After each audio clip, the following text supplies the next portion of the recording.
let's go over some of these of the assignment. So let's look at, I'm just going to skip around. So let's look at number 1. Number 1 starts with 2 points and it ends with a line.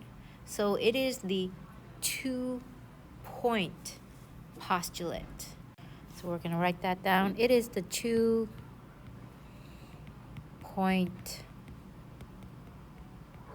postulate.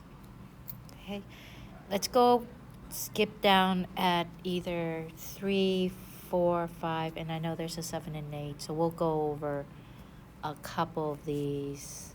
Let's say 3 of these.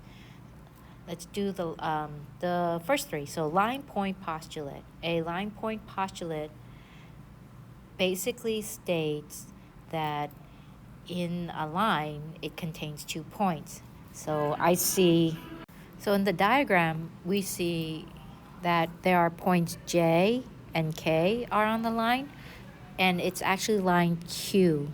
So we can say line Q contains points J, K, or J and K. We can say J and K. Number 4, line intersection postulate. And the line intersection postulate that if 2 lines intersect, then they intersect at exactly 1 point. So the 2 lines in this case, we have line Q. We also have line P. So here we say line Q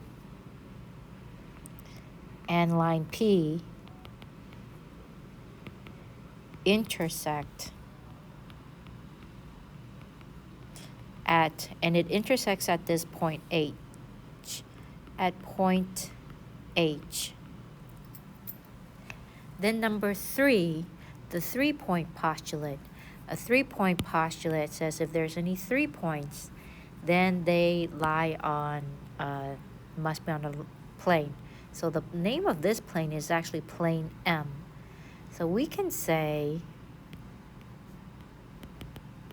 points, and we just got to pick out 3 points that are not collinear, so not in a straight line. So we can say J, K, L is also not collinear, so we can say points J, K, L lie on plane M, like so.